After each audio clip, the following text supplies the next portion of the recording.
Sir, துணிவு படத்தில் நடித்த நடிகர் சமுத்திரக்கனி பற்றி இயக்குனர் சமுத்திரக்கனியின் கருத்து என்ன? நடிகர் சமுத்திரக்கனி ஒழுங்காக ஒரு இயக்குனர் சொன்னதை கேட்டு 100% உண்மையாக உழைச்சிருக்கான். அவ்வளோதான். யதார்த்தமான நடிகர் நீங்கள். கமர்ஷியல் படத்தில் நடிக்கிறது சேலஞ்சிங்காக இருக்கா? இல்லை, நான் என்ன ரோல் கொடுத்தாலும் பண்ணுவேன் அப்படின்வேன். நாங்கள் கிளம்பி போனோம்னா அந்த இயக்குனர் என்ன சொல்கிறாங்களோ அதை ரொம்ப சரியாக செய்யணும்னு நினைக்கிறவன். அதை 100% உண்மையாக அந்த கேரக்டருக்கு இருந்துடணும் அப்படின்னு நினைக்கிறவன். அதனால் நான் அவங்கக்கிட்ட என்னை ஒப்படைச்சிருவேன். அவங்களுக்கு என்ன வேணுமோ அவங்க எனக்குள்ளே இறங்கி எடுத்துக்க வேண்டியதான். அந்த மாதிரி தான் பயணப்படுவேன். அப்படி தான் ஒவ்வொரு படமும் பண்ணிகிட்ருக்கேன். அவ்வளோதான். ஒரு நடிகராக, ஒரு இயக்குனராக, இயக்குனர் வினோத் பற்றி உங்கள் கருத்து? வினோத் பேரன்பானவன். எவ்வளோ சந்தோஷமாக இருந்தாலும் சரி, எவ்வளோ வலியாக இருந்தாலும் சரி, அதை எக்ஸ்ப்ரெஸ் பண்ணவே மாட்டான். ஒரு வசனம் நான் நாடோடிகள் எழுதியிருப்பேன், வலிச்சா கூட வலிக்கலன்னு தானடா சொல்லுவேன் அப்படின்ற மாதிரி. எந்த வழியாக இருந்தாலும் சரி அதை எங்கேயுமே வெளிக்காட்டிக்க மாட்டான். அவனோட அதிகபட்ச சந்தோஷம் அவனுடைய தொடுதலில் தெரியும். நான் ஏதாவது ஒரு ஷார்ட் பண்ணிவிட்டு அவன் பக்கத்தில் போய் உட்காரும்போது அப்படி கை மேலே ஒரு கை வைப்பான். அந்த தொடுதலில் தான் தெரியும். மிகவும் பொறுமைசாலி, அற்புதமான ஒரு இயக்குனர். இன்னும் பல உயரங்களை தொடுவார். ஒரு சக நடிகராகவும் இயக்குனராகவும் அஜித் சார் பற்றி உங்கள் கருத்து? பேரன்பான மனிதர், இந்த பிரபஞ்சத்தை அதிகமாக நேசிக்கக்கூடியவர், எங்கேயுமே ஏற்றத்தாழ்வு இல்லாமல் எல்லாரும் ஒன்றுன்னு நினைக்கிற ஒரு மனுஷன். அவருடைய மனசுக்கு தான் அவர் இந்த இடத்துல இருக்கார். இந்த படத்தில் நீங்கள் ஒரு நல்ல போலீஸா இல்லை கெட்ட போலீஸா? நல்ல போலீஸ். எல்லாருமே நல்ல போலீஸ் தான். சூழல் அவங்கள கொஞ்சம் கொஞ்சமாக மாற்றும். பட் இந்த திரைப்படத்தை பொறுத்த வரைக்கும் ஒரு நல்ல போலீஸ். ஒரு டைரக்டராக நீங்கள் அஜித் சாரை ஹீரோவாக பார்க்க ஆசைப்படுறீங்களா இல்லை நெகட்டிவ் ஷேடில் பார்க்க ஆசைப்படுறீங்களா? இல்லை, அவர் எல்லாமே பின்வார். பட் என்னென்னா, அவர் எந்த ரோல் கொடுத்தாலும் அது ரொம்ப சரியாக எடுத்துகிட்டு வரக்கூடிய ஒரு நடிகர் அவர். நான் அவரை ஹீரோவாக தான் பார்க்கணுன்னு ஆசைப்படுவேன். அதுவும் சூப்பர் ஹீரோவாக பார்க்கணுன்னு ஆசைப்பட்றேன். சார், உங்களை பார்க்கும்போது எப்பவுமே ஏஜ் ரீவைனில் போகிற மாதிரியே இருக்கும். உன்னை சரணடைந்து இருந்த சமுத்திரக்கனி சாருக்கும் இன்னைக்கு துணிவில் இருக்க சமுத்திரக்கனி சாருக்கும் கெரியர் குரோத்தாக ஒரு பெரிய குரோத். ஆனால் தோற்றம் அப்படியே தானே இருக்குது. ரொம்ப சந்தோஷம். அது என்னென்னா, முடிஞ்ச வரைக்கும் நம்மளை நாம் கொஞ்சம் கட்டுப்பாட்டுக்குள்ளே வச்சுக்கிறது தான் அப்படின்னு நினைக்கிறேன். நிறையா டயட், நிறைய மாற்றங்கள் நடந்தால் கூட நம்ம உள்ளவியல் ரீதியாக மாற்றங்கள் இல்லாமல் நம்ம பாதுகாத்துக்கிறது தான் இந்த விஷயம்னு நினைக்கிறேன். பட் எத்தனையோ கெரியரில் மாற்றங்கள் வந்திருந்தால் கூட நான் மன ரீதியாக அப்படியே தான் இருக்கேன். உன்னை சார்ந்ததில் எப்படி இருந்தனோ அதே மன ரீதியாக அந்த மாதிரி தான் இருக்கேன். கொஞ்சம் பொறுமை இப்போ அதிகமாகிருக்கு. துணிவு வெறும் ஒரு ஆக்ஷன் படமா? இல்லை, கம்ப்ளீட் ஃபேமிலி என்டர்டெய்னர். குடும்பத்தில் இருக்கவங்க குழந்தையோடு கூட்டிகிட்டு போய் ஒவ்வொருத்தரும் பார்க்க வேண்டிய ஒரு திரைப்படம். அதுவும் குறிப்பாக குடும்பத்தில் இருக்கக்கூடிய பெண்கள் பார்க்க வேண்டிய திரைப்படம். என்னென்னா, பணம் அப்படின்ற ஒரு விஷயத்தை, நம்ம குடும்பம் எப்படி இருக்கணும், நம்ம குடும்பத்தோட எதிர்கால திட்டம் என்னென்னு ஒவ்வொரு பெண்ணும் நம்ம என்ன சம்பாதிக்கிறோம், வீட்டுக்காரர் என்ன சம்பாதிக்கிறாரு, பிள்ளைங்க என்ன சம்பாதிக்குது, இதை வச்சு என்ன பண்ணலான்னு வீட்டில் இருக்கக்கூடிய ஒவ்வொரு பெண்களுமே ஒரு நாளைக்கு 1000 முறை யோசிப்பீங்க. அதே மாதிரி தான் ஆண்களும். பணத்தை பற்றி யோசிக்காதவர்கள் யாருமே கிடையாது. அவர்கள் எல்லோரும் இந்த திரைப்படத்தை பார்க்கணும். பார்த்து முடித்ததுக்கு பிறகு உங்களுடைய கேள்விகளுக்கெல்லாம் ஒரு அழகான ஒரு விடை கிடைக்கும். உளவியல் ரீதியாக அவங்களுக்குள்ள ஒரு சின்ன மாற்றம் ஒன்று வரும். அதே மாதிரி தியேட்ரு அப்படி திருவிழா கோலமாக இருக்கும். அதிரடியான ஒரு திரைப்படம்.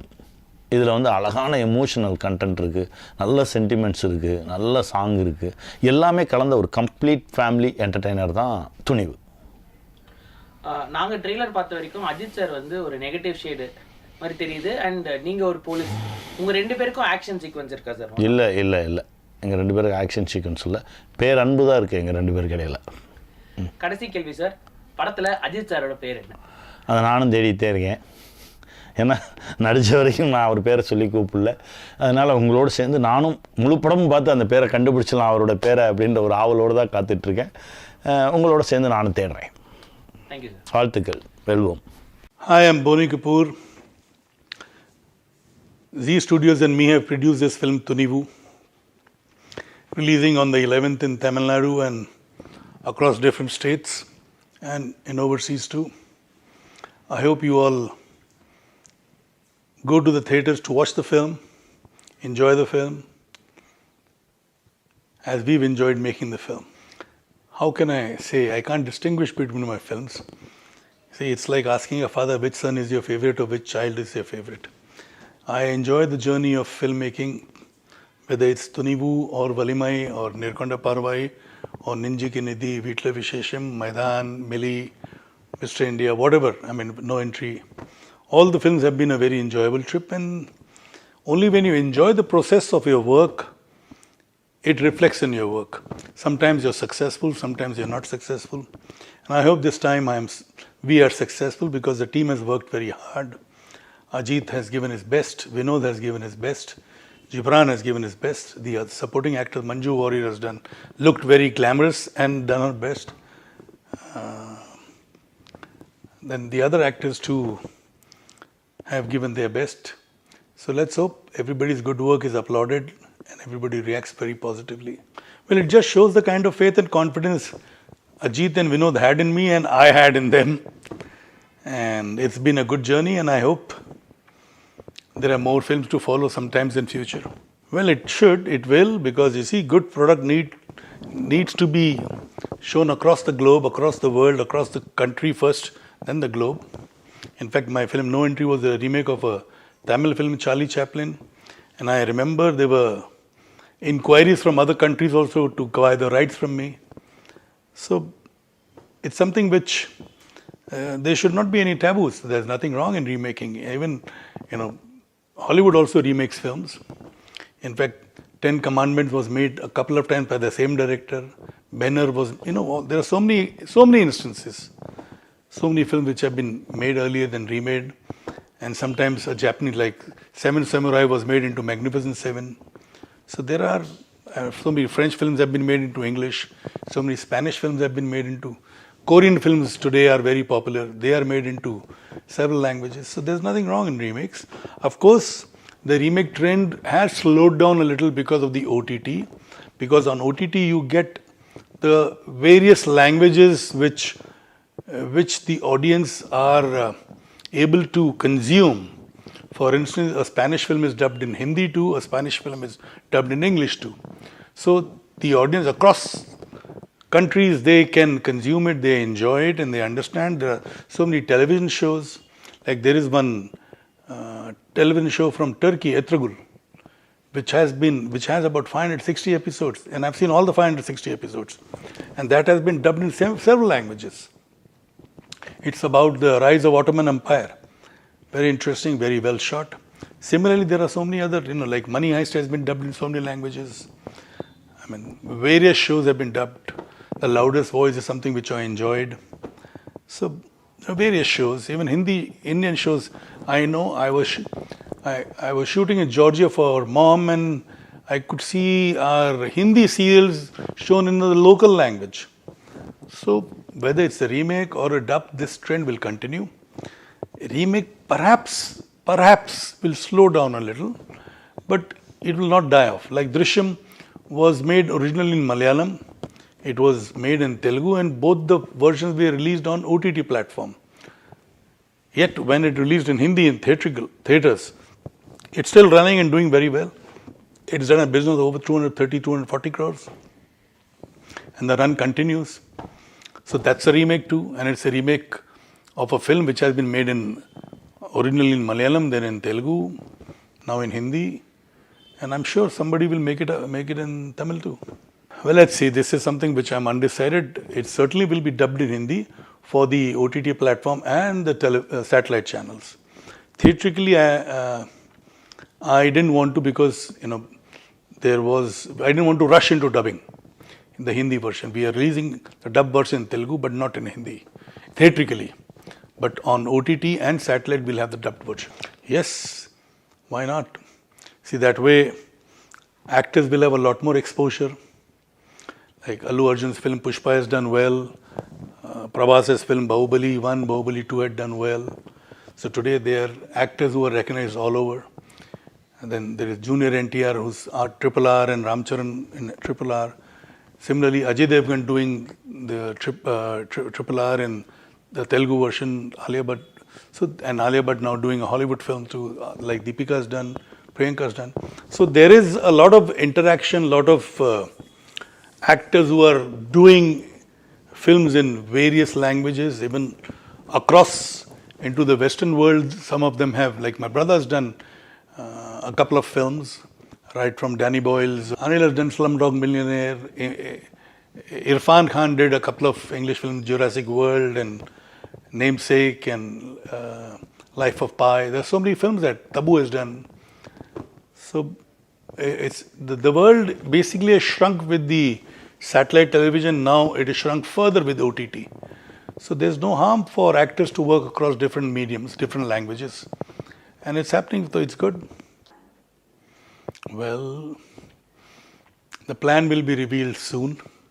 As of now, I'm just working on a few projects. So let's see, in some time, probably it will be out in the public domain. Well, I don't believe in that. Basically, I feel it is the content which rules the minds of the audience. Otherwise, why would Love Today do so well? Why would Mani Ratnam's film do that well? And in the past also, several films have done well without known actors. So I don't think, yes, they are popular, they are very popular. So all these popular actors are almost like centre forward in a football game or a hockey game. Only if they get a good pass, they can score a goal. So which means content is always important and it will remain important. For me, content is number one, then rest follows. I will definitely be glad to work with newcomers. I've done that in Hindi and I will continue doing that in whichever language I make films, depending on the kind of subject the director or the writer comes up with. I've given breaks to so many new directors. So many directors from Tamil industry have done their first Hindi films with me. Directors from Telugu industry have done their first Hindi film with me. So, like Jiva did his first film with me. Prabhu Deva, first Hindi film he did with me. Bapu Garu did his first Hindi film with me. Agatyan did his first Hindi film with me. Surya did the only Hindi film with me. So there are many such instances. I don't even recall. Vamshi from Telugu did his Hindi film with me. They had never done any Hindi film before. So I don't really have a mindset, no, I will work only with this director or this actor, or I will only work with stars. I've done films with newcomers too, or upcoming actors too. And I will continue. That's something, the subject has got to appeal. For me, it is subject which matters the most. Sometimes I'm right, sometimes I go wrong. Well, it's a very transparent distribution company and it has impeccable record, and it has today it commands good respect from the exhibitors and they get the best terms. And they have a fantastic business acumen. They know the potential of each area, each theatre. So which is the hallmark of a good distribution company, and that's what Red Giant is. Well, I have posted what I felt. I've expressed myself in the best way I could. I can't be going to rooftops and shouting. I've expressed it on my post. It is for the audience to understand. I leave it to them to understand. And I hope they rightly understand what I meant to express. I was happy, I am happy, and I hope I remain happy even post-release. Well, that's something very personal. I would not like to share anything which is not in public domain. Our relationship is sacred and I want it to remain sacred. Well, I don't have any thoughts on it as of now. Let's see what holds in future, but definitely no biopic. துணிவு படத்தில் எது துணிவு, என்ன துணிவு? துணிவு வந்து அஜித் சாரோட character. அந்த கேரக்டருக்கு தான் வந்து அந்த நோ கட்ஸ் நோ க்ளோரின்ற டேக் வந்து வச்சுருக்கோம். எதற்கு துணிவு, என்ன துணிவுன்றது தான் படத்தோட கதை. எதுக்கு துணிவு வேணும் அப்படின்ற மாதிரியான விஷயங்களோட ஒரு அண்டர்லைனாக அது இருக்கும் கதையில். ஒரு சின்ன விஷயமா அது இருக்கும். ஸோ அதுதான் துணிவு. பண மதிப்பீடு பற்றிய படமா? பணத்தை மதிப்பீடு பண்ணுற படம் இல்லை, அது சீரியஸான படம் இல்லை. இது ஒரு எல்லா மேட்டரையுமே சுவாரஸ்யமாக ஜாலியாக சொல்ல ட்ரை பண்ணியிருக்கோம். அதில் பணத்தை கையாளுறது ஒரு பார்ட்டாக வருது. தொடர்ந்து 3 படங்கள் ஒரே நாயகனுடன் ஒரு இயக்குனர் பயணிப்பது ஆரோக்கியமா? உங்கள் கருத்து என்ன? இல்லைவா, அது ஆரோக்கியமாக இல்லையான்றதை பற்றி யோசிக்க தேவையில்லை. அந்த படம் வந்து அந்த டீமில் வேலை செய்கிறவங்களுக்கு கம்ஃபர்ட்டாக இருக்கா, அவங்க நல்ல விஷயங்கள் செய்கிறாங்களா அப்படின்னா, இப்போ நானும் அஜித் சார் வந்து நேர்கொண்ட பார்வை படம் பண்ணோம். அது ரொம்ப முக்கியமான படம்னு நானும் நினைக்கிறோம், அவரும் நினைக்கிறாங்க, படம் பார்த்து நிறைய பேரும் நினைக்கிறாங்க. வலிமையிலையும் அதே மாதிரி சோஷியலி ரொம்ப இன்டென்ஷனலி குட் ஃபிலிமாக பண்ணோம். அதே மாதிரி துணிவும் வந்து ஒரு சுவாரஸ்யமான படமாக இந்த 2 படங்கள்லேருந்து கற்றுக்கிட்ட சில விஷயங்களை வச்சுக்கிட்டு இன்னும் பெட்டரான ஒரு சுவாரஸ்யமான படமாக பண்ணியிருக்கோம். நீங்கள் உங்கள் கதையை படமாக்கும் முன் யாருடனாவது விவாதிப்பது உண்டா? குறிப்பாக அந்த துறை சார்ந்த வல்லுநர்களுடன் விவாதங்கள் நடத்தியதுண்டா? இதுக்கு முன்னாடி என்னோடய ப்ராசஸ் வந்து நான் ஸ்கிரிப்ட் எழுதுவேன், அதை ஃப்ரெண்ட்ஸ் படிப்பாங்க, அவங்களோட கருத்துக்கள் சொல்லுவாங்க, அதுக்கப்புறம் அப்படியே அது படமாக மாறும். அப்புறம் டீமில் இருக்கிற ப்ரொடியூசர்ஸு மற்ற டெக்னீஷியன்ஸ் எல்லாம் கமெண்ட்ஸ் சொல்லுவாங்க, அதை வச்சுட்டு இம்ப்ரைஸ் பண்ணி பண்ணுவோம்.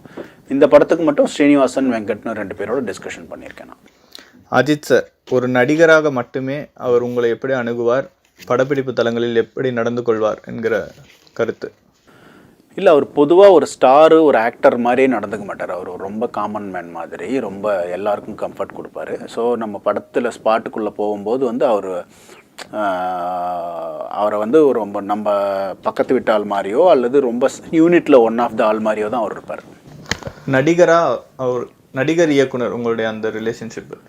நடிகர் இயக்குனர் ரிலேஷன்ஷிப்னா அது வந்து ரொம்ப கம்ஃபர்டான ரிலேஷன்ஷிப். நான் அவர் என்ன சொல்கிறாரோ, அவர் ஏதாவது ஒரு விஷயம் சொன்னார்னா அதில் ஏதாவது ஒரு முக்கியமான விஷயம் இருக்கும்னு நான் நம்புவேன். நான் ஏதாவது ஒரு விஷயம் சொன்னால் அதில் ஒரு முக்கியமான விஷயம் இருக்கும், வேல்யூபிளான விஷயம் இருக்கும்னு அவர் நம்புவார். ஸோ மியூச்சுவல் டிஸ்கஷன்ஸ் வந்து ரொம்ப ஆரோக்கியமாக ஹெல்த்தியாக இருக்கும். அதுவும் மோஸ்ட் ஆஃப் த டைம் வந்து படத்தை பற்றினதாக இருக்கும். சினிமாவில் அரசியல், அரசியலில் சினிமா, உங்கள் ஒப்பீனியன் என்ன? அதான் தனிப்பட்ட தாக்குதல்கள் இல்லாமல் இருக்கணும் எதுவாக இருந்தாலும் அப்படின்றது தான். அது அதே மாதிரி வந்து இந்த ஜென்ரலைஸ் பண்ணக்கூடாது ஒரு விஷயத்த, ஒரு துறையே ஜென்ரலைஸ் பண்ணக்கூடாது. அந்த துறையில் ஒருத்தன் தப்பு பண்ணால் அந்த துறையில் இருக்கிற எல்லாரையும் வந்து தப்புன்னு சொல்லக்கூடாது. ஒரு போலீஸ்காரரை தப்பு பண்ணால் போலீஸ் டிபார்ட்மெண்ட்டே சரியில்லை, பொலிட்டிஷியன் தப்பு பண்ணால் பாலிடிக்ஸே சரியில்லைன்னு சொல்லும்போது அந்த துறைக்கு வர வேண்டிய ஆட்களும் அதை இன்ஸ்பயர் ஆகி வரணும்ல. ஒரு பாலிடிக்ஸே சரியில்லை சாக்கடைன்னு சொல்லிட்டு இருந்தால் அதுக்கு எவனுமே வரமாட்டான்ல. அது மாதிரி அது இன்னும் சாக்கடையாக தான் மாறிட்டு இருக்கும்ல. ஸோ அதனால் வந்து அதை ஜென்ரலைஸ் பண்ண வேணான்னு சொல்லுவார். இந்த படத்தில் ஏகப்பட்ட யூடியூப் பிரபலங்கள், இது எதேச்சையாக நடந்ததா இல்லை ஏதேனும் ஒரு யுக்தியாக இல்லை. இப்போ நமக்கு ரொம்ப ஷார்ட் டைமில் வரும்போது அவங்க வந்து ரெஜிஸ்டர் ஆகணும்ல, அதனால் வந்து ஃபெமிலியர் ஃபேஸாக இருந்தால் பெட்டர்னு நினச்சி காசு பண்ணோம். சமூக பிரச்சனை சார்ந்த படங்களை தொடர்ந்து இயக்குவதன் மூலம் உங்கள் கண்ணோட்டம் புரிகிறது. இது அடுத்தடுத்த படங்களில் இன்னமும் தீவிரமாகுமா இல்லையான்றது வந்து எனக்கு கிடைக்கிற ஸ்பேஸை பொறுத்து தான். நான் அப்படியா என்கிட்ட வர படங்கள் ப்ராஜெக்ட்ஸ் வந்து எப்படி வருதுன்றதை பொறுத்து தான் அது தெரியும். பேன் இண்டியன் ஃபிலிம் அப்படிங்கிற அந்த இது உண்மையா? பேன் இண்டியன் ஃபிலிம் அதான் சில படங்கள் இந்தியா முழுக்க வெளியிடணும்னு திட்டமிட்டு எடுக்கப்படுது. சில படங்கள் வெளியான பிறகு அது பேன் இண்டியன் படமாக மாறுது.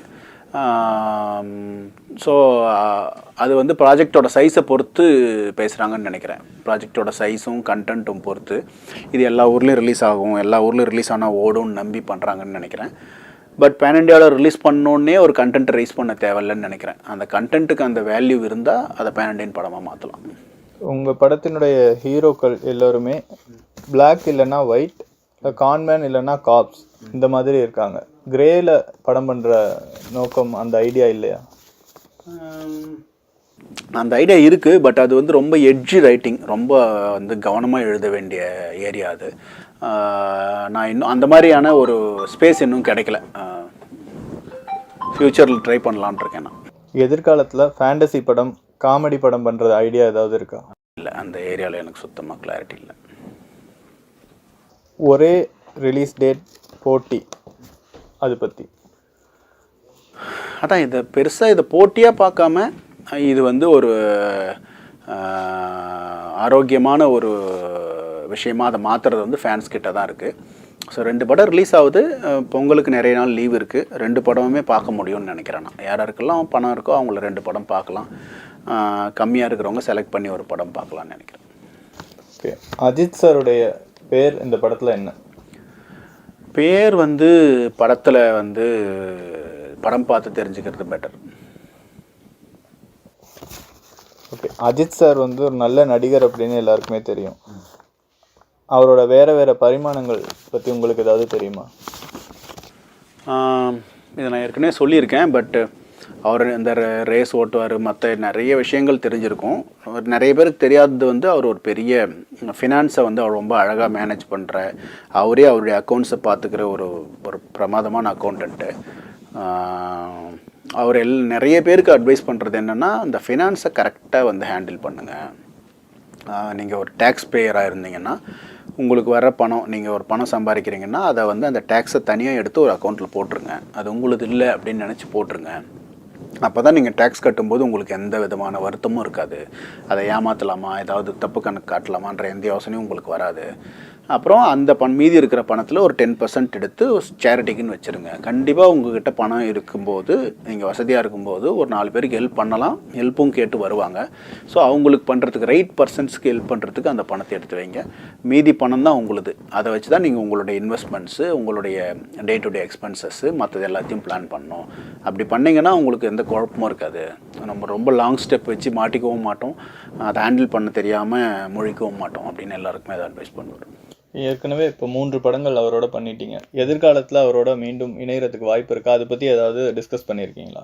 அது அஜித் சார் கூப்பிட்டு படம் பண்ண சொன்னால் யாராலையுமே மறக்க முடியாதுல்ல. ஸோ கண்டிப்பாக பண்ணுவேன். இல்லை, அதை பற்றி டிஸ்கஸ் பண்ணியிருக்கீங்க? இல்லை, அதை பற்றி டிஸ்கஸ் பண்ணல. சாருக்கு அடுத்தடுத்த லைனப்ஸ் இருக்குது, அதை பற்றி எதுவும் டிஸ்கஸ் பண்ணல. அஜித் சார் அவருடைய ரசிகர்கள் பற்றி உங்ககிட்ட ஏதாவது சொல்லியிருக்காரா? ரசிகர்கள் பற்றி என்னென்னா, எப்போவுமே இந்த மாதிரி ஏதாவது ஒரு இன்சிடென்ட்ஸ், வைரல் இன்சிடென்ட்ஸ் வந்துடும்ல ரசிகர்கள் பண்ணுறது, அது சம்மந்தமாக ஸ்பாட்டில் ஏதாவது யாராவது சொல்லுவாங்க, பேசுவாங்கன்னும் போது அவருக்கு அதான் அந்த மாதிரி பண்ணுறது எல்லாமே ஓகே, ஜாலிக்காக எப்போ பண்ணிக்கலாம், அது ஒரு ரெஃப்ரெஷ்னிங்காக இருக்கிற வரைக்கும் ஓகே. அதே வேலையாக இருக்கக்கூடாது, அதே வேலையாக நிறைய டைமை வேஸ்ட் பண்ணக்கூடாதுன்னு நினைக்கிற ஒரு ஆள் அவர்.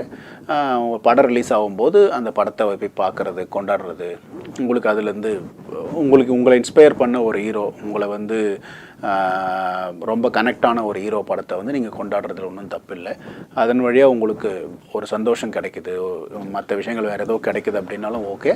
பட் அதையே வேலையாக வச்சுருக்கக்கூடாது, அதை வச்சுக்கிட்டு வேறு யாரையாவது வந்து திட்டக்கூடாது. அதனால் உங்கள் சினிமா வந்து பார்ட் ஆஃப் த லைஃப், அதுவே லைஃப் கிடையாது. ஸோ உங்கள் லைஃப்பை பாருங்கள், உங்கள் ஃபேமிலியை பாருங்கன்றது தான் அவருடைய ஐடியா வரும். அஜித் சாரோட பேங்கில் வர்ற நடனமெல்லாம் வந்து பெரிய ஹையாக இருக்கும்னு நீங்கள் சொல்லியிருக்கீங்க. அந்த ஐடியா எப்படி உருவானுச்சு? இப்போ அது பார்ட் ஆஃப் த ரைட்டிங் இல்லை. ஸோ அந்த இடத்துல அப்படி ஒன்று தேவைப்பட்டுச்சு, அதனால் அப்படி எழுதியிருக்கோம். ஃபேன்ஸு, ஃபேமிலிஸ்ன்னு எதுவும் பிரிக்க தேவையில்லை. எல்லாருக்கும் ஓவராலாக ஹோல்சம்மாக ஒரு என்டர்டெய்னாக இருக்கும், ஜாலியாக இருக்கும். ஒரு இன்டென்ஸான விஷயம் கூட ஜாலியாக சொல்ல ட்ரை பண்ணியிருக்கோம்.